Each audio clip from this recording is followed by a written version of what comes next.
Hey, hi everyone. This is a first for me.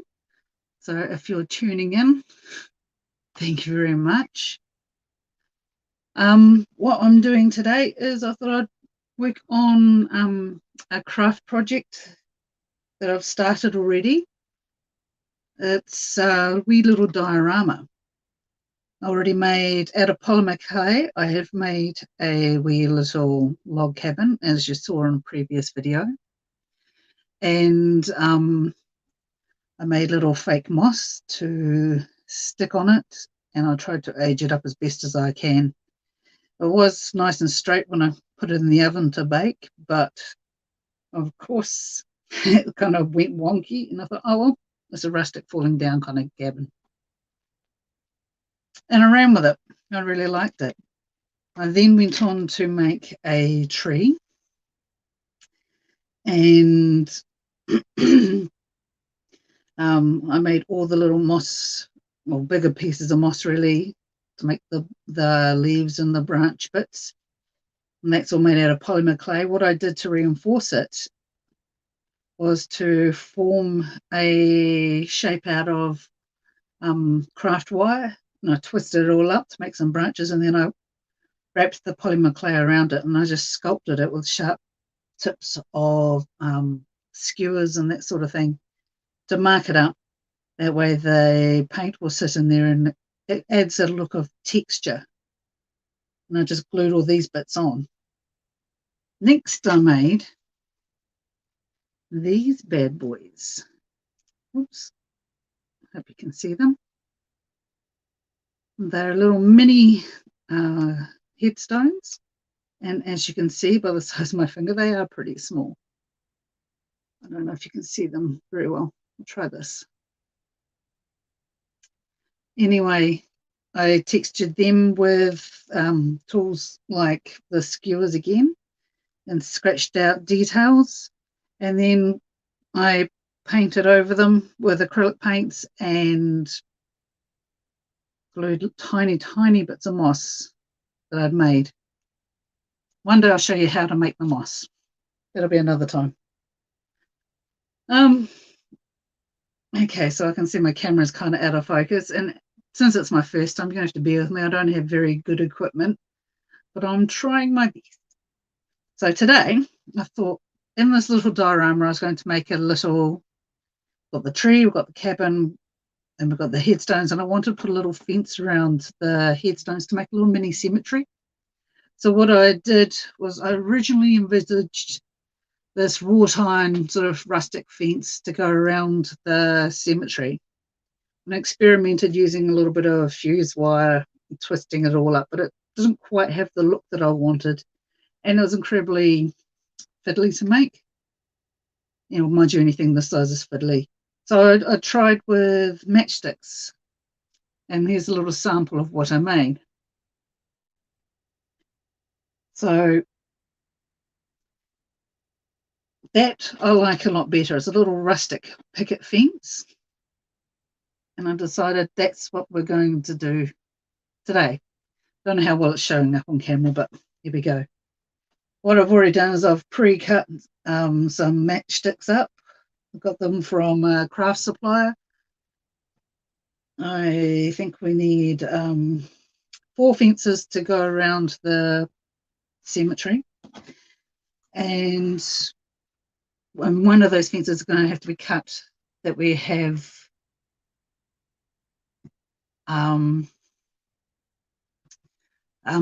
space for a gate. So this is quite cool. This is quite cool. I'm a little bit excited. Here we go.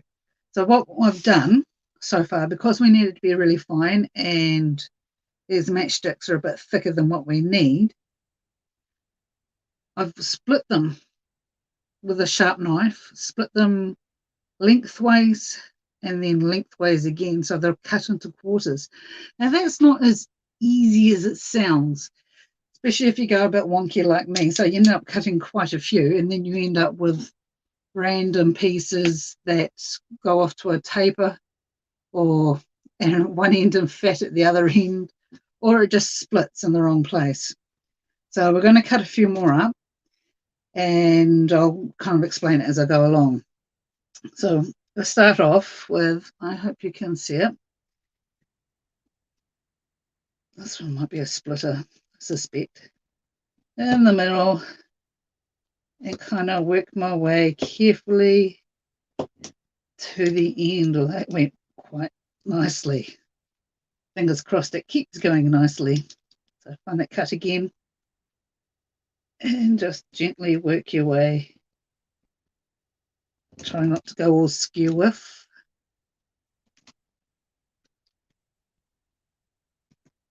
Okay, so I've got two halves there. One's a little bit fatter than the other, but that's okay, that happens. Because we want a rustic looking fence, you know, it doesn't have to be perfect, which is the beauty of it. Oh, that one just split away a little bit. Let's see how it goes. I usually start at the middle and work to the end, and then turn it around and work to the other end. There's less chance for me, personally, there's less chance of going wonky. Doesn't mean there's no chance, because that still definitely happens. Oops. Get those frayed bits away.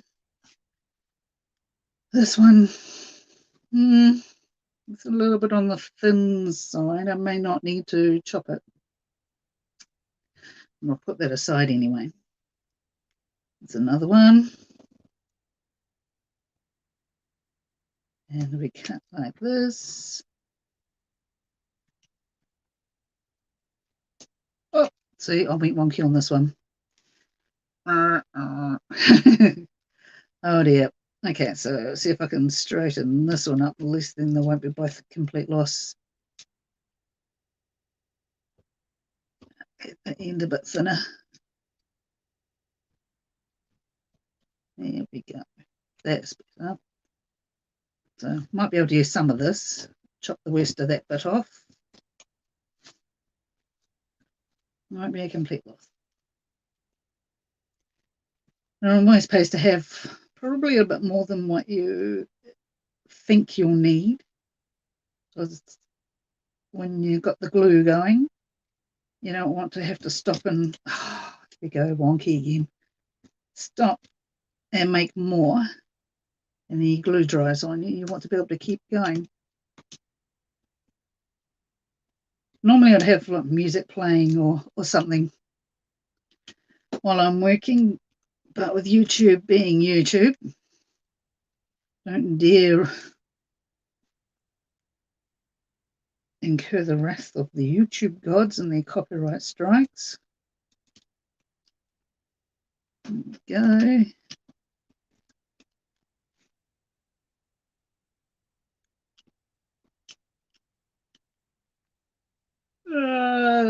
It's going a bit thin.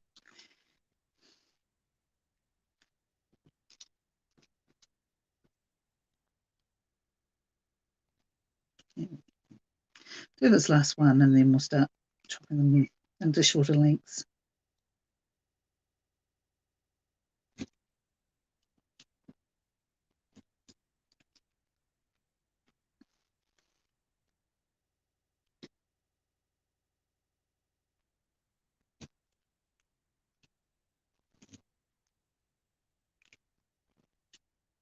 Oh, that one was just about perfect.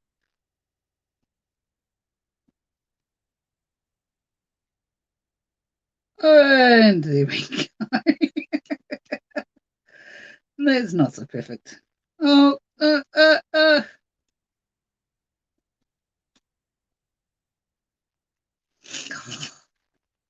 think I jinxed myself on that one. A lot of my craft projects start off with just an idea, and I don't always quite know how I'm going to carry it out. Yeah, that one's just about a write-off. Put that to the side. Need to tidy that up a bit, I think. So I'm sure many of you are familiar with the term back engineering. So I often start off with an idea or a picture in my head, kind of where I want it to go. as a starting point, and then I figure out how I'm going to get there as I go along. Sometimes it takes experimenting, like I did with the fence. This is not the design I pictured, but it's the one I'm going to run with because it works the best.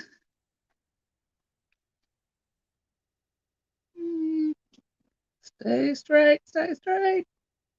You can do it. Whew. It's all very exciting stuff, I know.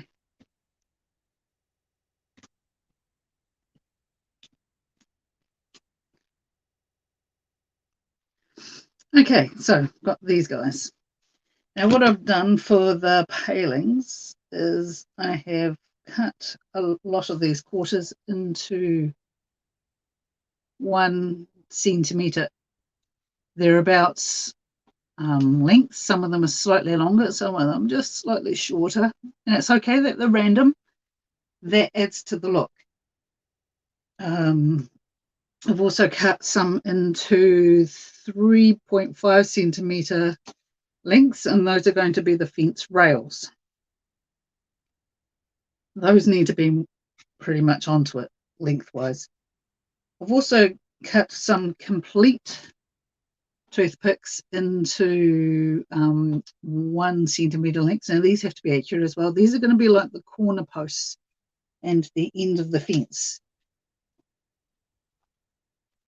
You need to cut a couple more of those before I get stuck into the other stuff.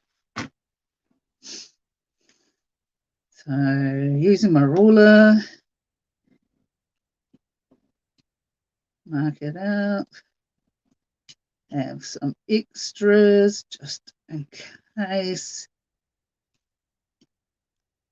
Here we go. Mark them out. Now I can just cut them. This is splintering off a bit.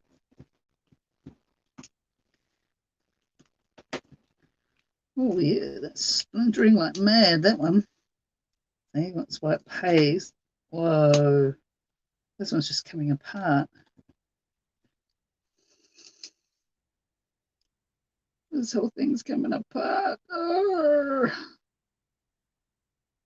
I might cut another one. Sometimes these matchsticks are just not that great quality. But that's okay. That happens. It's not lost forever. You can use them in other projects if you hang on to them. If you're a crafty hoarder like myself. Okay. Right.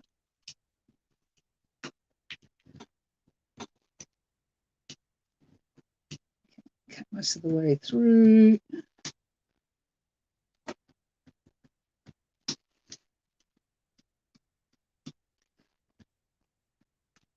And if you have any questions you want to ask while I'm doing this, pop them in the chat and I will answer them when I see them.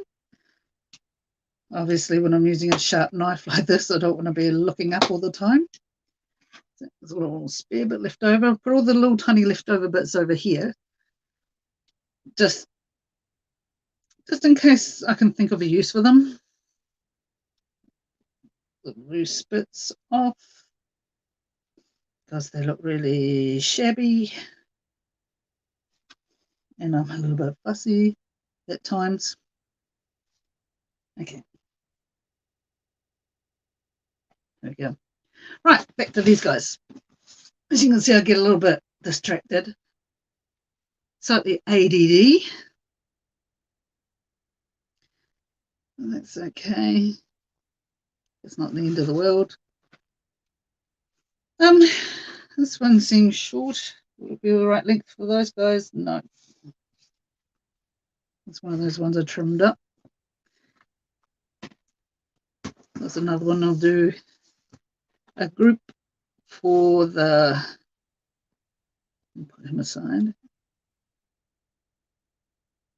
the fence palings. I think I'm going to need quite a few of them, so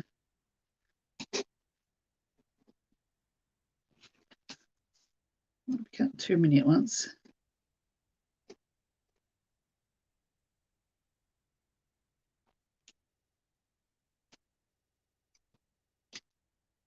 around the 1 centimetre mark again. 1 centimetre is about 3/8 of an inch, I think. Don't quote me on that. You might have to check it for yourself.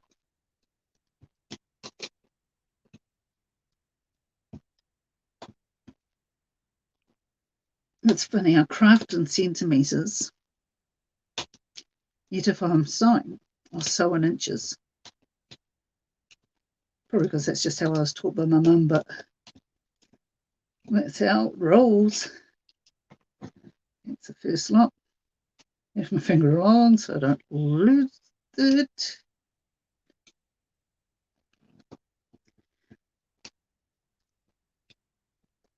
Cut them in groups, then I can kind of get through them a little bit faster.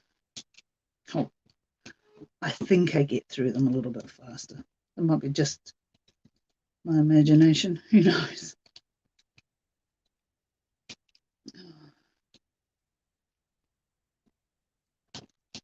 Oh, we have an escapee.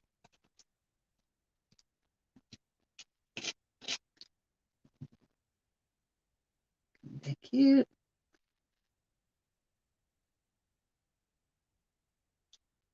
You are just slightly bigger, so I'll just put you over there.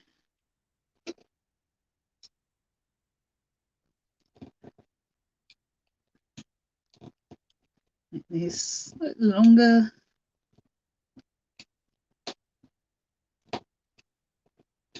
Yeah, the knife's making its way through those, no problem. And how are these looking? Well, probably just a little bit, tiny bit too long, so some of them. So we'll,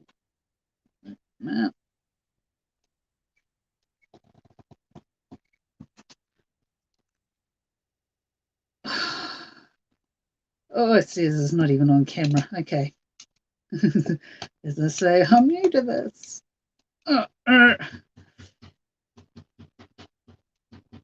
Okay, so what I did, what I did was I had a bunch of these and I'd hold them up against the ruler and cut them to measurement. Stop waving that knife around, Nessie. That's not very safe. So I'll put these around in the pile.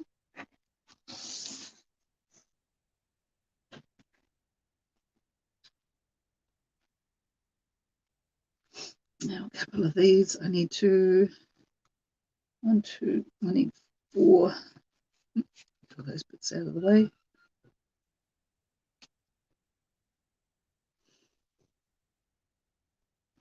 Need 4 more at 3.5 centimetres.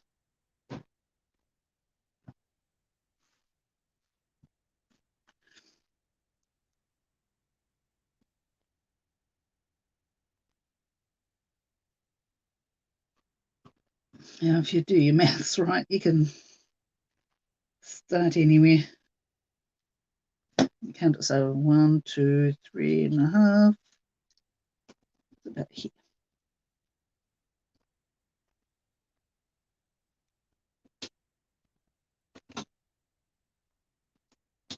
That's a bit better.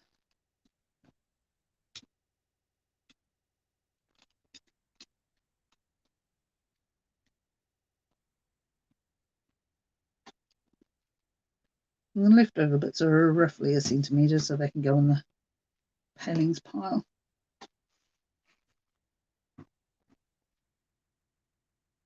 Okay, so put all of those out of the way. Now,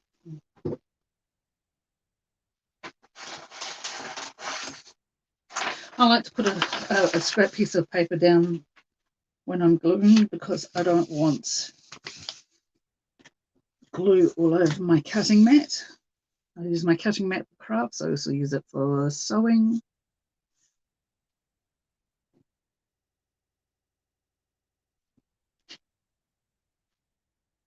Right. What we need to do is get those. This is a trick I learnt on YouTube, actually. Use tape to hold things down when they're really little and fiddly. If I can get the tape, it'll be great.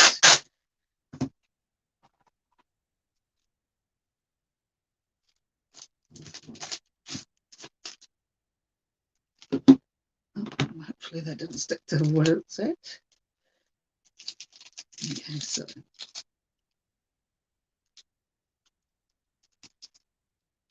put it down, make sure you pull it nice and flat. The only hazard I've found using this to do this part is sometimes the palings stick in the wrong place. Yeah, they stick to the tape instead of where you're trying to glue them.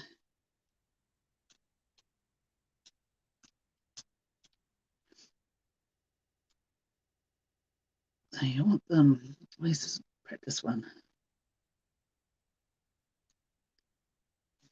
How far apart's that? It's roughly half a centimetre apart.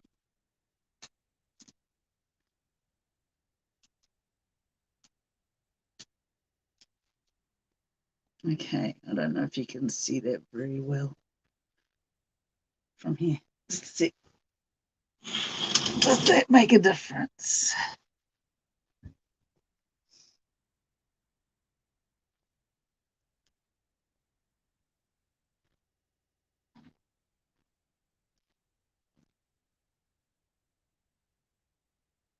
Okay, glue.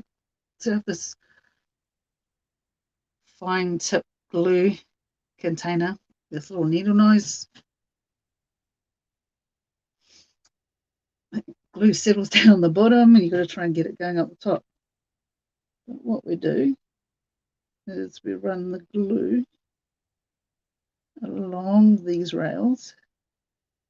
I tried doing it like dotting where I wanted to put the palings, but it didn't always work. Just remember to wipe the glue out of the nozzle and grab my tweezers. And here we go. This is where you hold your breath and pray it all works. Suddenly my hands get very shaky. I'm going to just put them all along the little fence. You can put them as close together or as far apart as you want.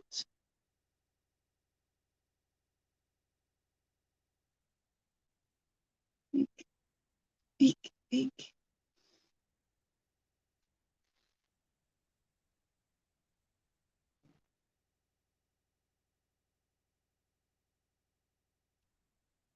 You might hear some rumbling noises out in the background. There is a mine very near here, and for some reason they're very noisy today. So you get a bit of heavy machinery banging around. Oh, see. Ah, what on earth is going on here? Disaster. Good grief. Ah!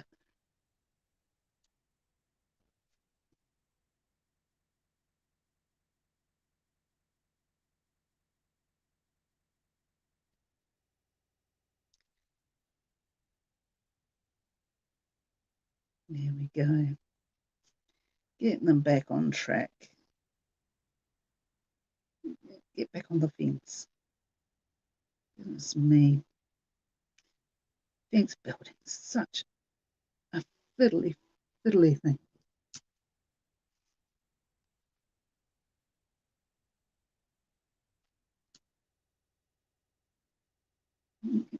There we go. Oh, look, it's nice and wonky too, which is actually a good thing. That goes for the rustic look. It's got a little bit of a extra bit on there. We'll take that off.